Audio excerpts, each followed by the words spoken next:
Bismillahirrahmanirrahim. Assalamualaikum warahmatullahi wabarakatuh. Alhamdulillah. Wassalatu wassalamu ala rasulillah. La hawla wa la quwata illa billah. Ashhadu an la ilaha illallah wahdahu la syarikalah. Wa ashhadu anna Muhammadan abduhu wa rasuluh la nabiyya ba'dah. Rabbi shrah li sadri wa yassir li amri wahlul 'uqdatam min lisani yafqahu qawli.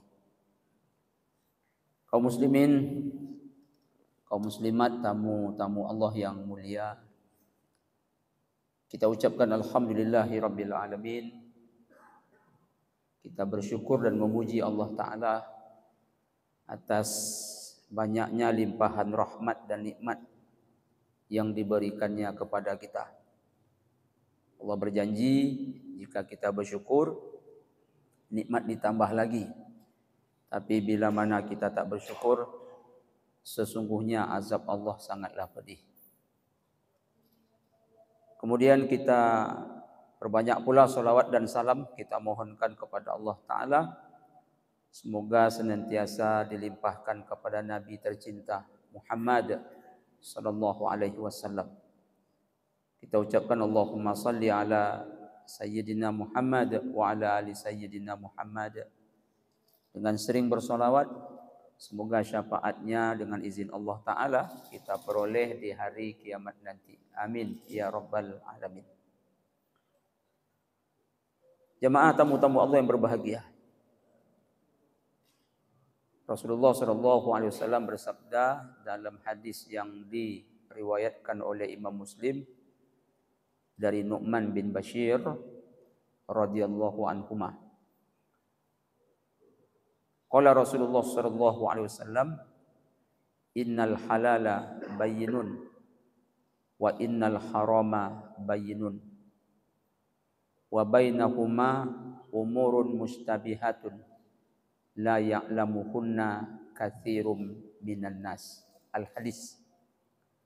Yang artinya sesungguhnya yang halal itu sudah jelas.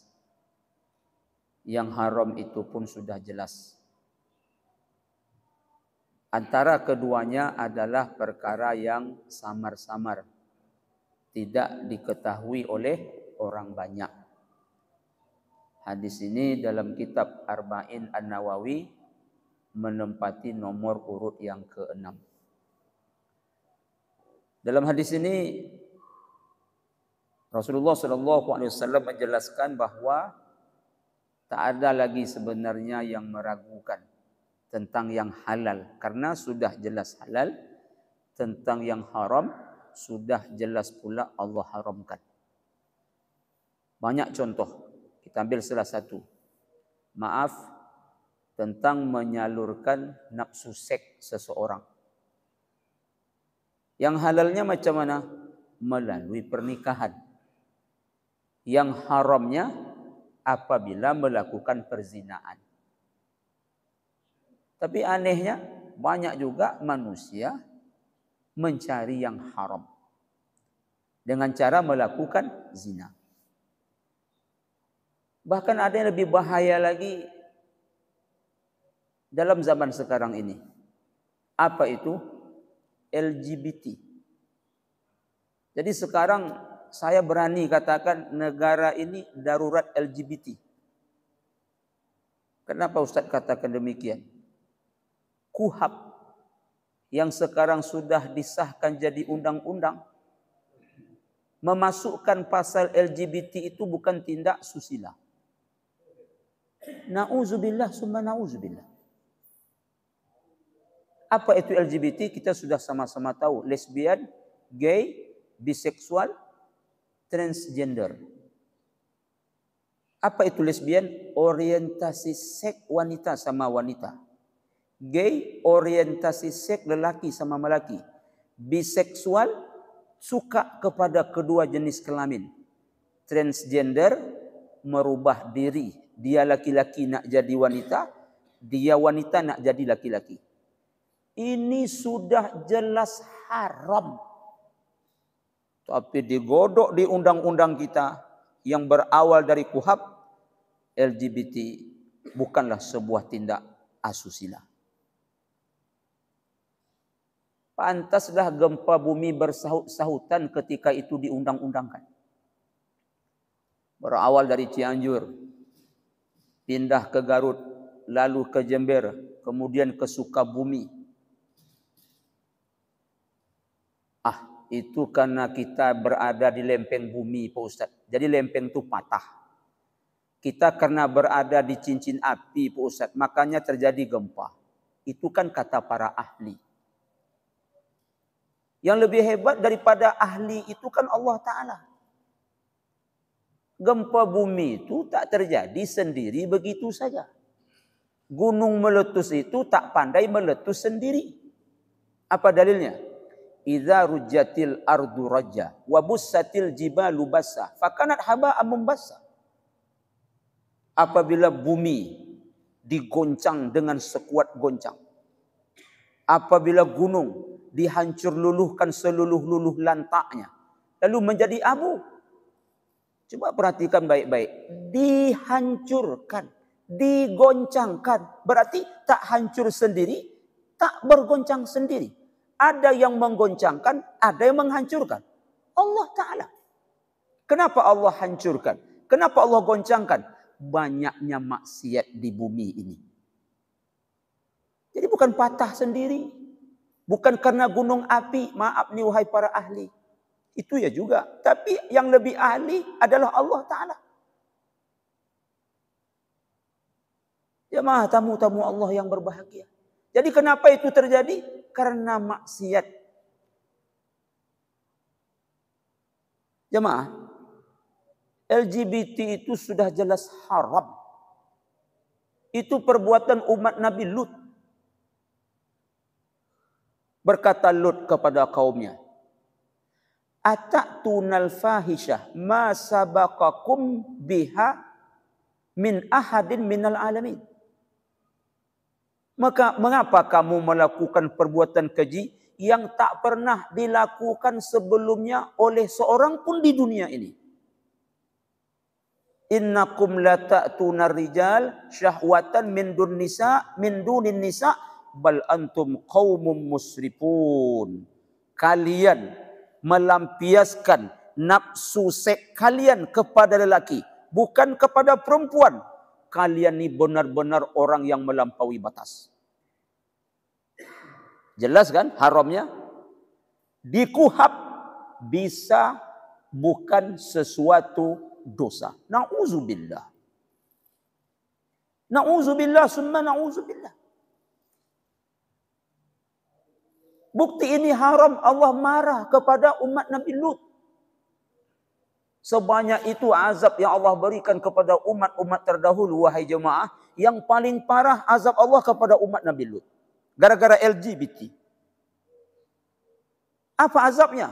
Ditiup angin. Mereka terbang macam daun. Dihempas ke gunung ini, dihempas ke gunung itu. Selesai itu belum lagi.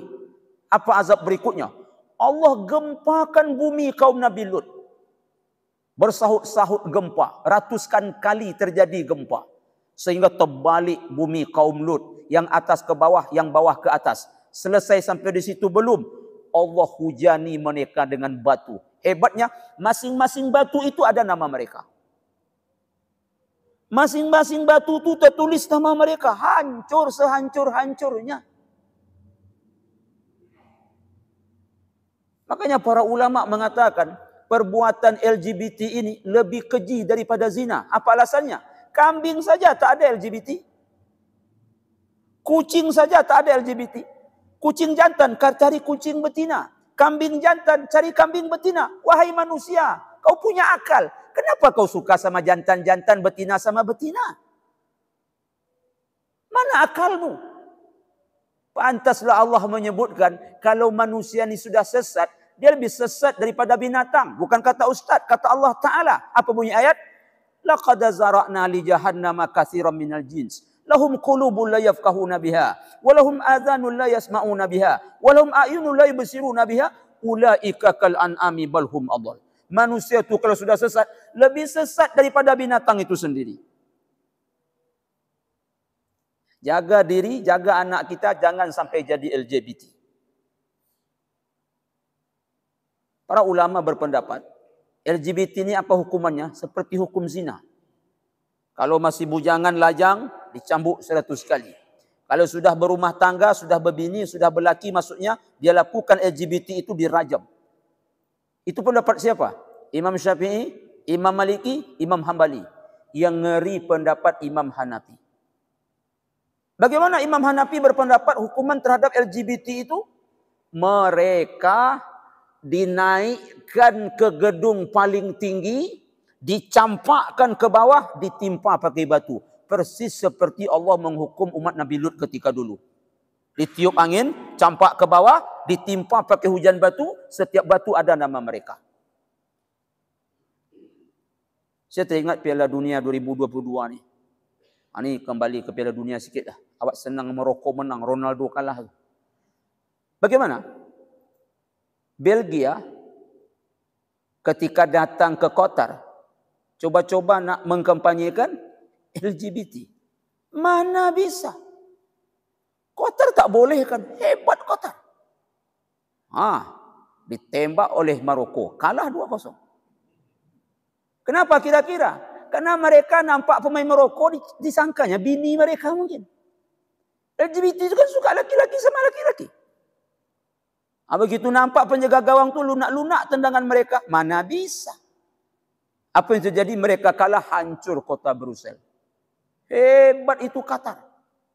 Orang Jerman juga nak mengkampanyekan LGBT. Datang pakai pesawat, ada lambang LGBT. Tak boleh mendarat di Qatar. Mendarat di Oman. Pakai pesawat Oman ke Qatar. Hebat. Lalu di dunia ini negara-negara mana saja yang pro LGBT? Amerika nomor 1. Termasuk Belgia, termasuk Jerman, termasuk Malta. Kaum muslimin, kaum muslimat, saudaraku rahimakumullah.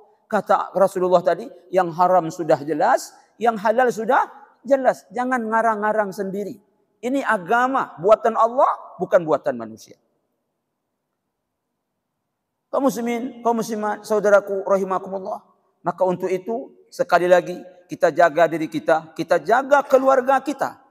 Ini termasuk fitnah. Fitnah itu kata Nabi, ketika akhir zaman, dia datang seperti potongan malam yang gelap gulita. Bagaimana kalau malam gelap gulita? Tak ada pelita, tak ada cahaya. Kita tak tahu apa bahaya di depan. Kita tak tahu apa bahaya di belakang. Di kanan dan di kiri. Sementara kita sebenarnya sudah dikepung oleh bahaya. Lalu siapa yang bisa menyelamatkan kita? Allah subhanahu wa ta'ala. Banyak-banyak berdoa.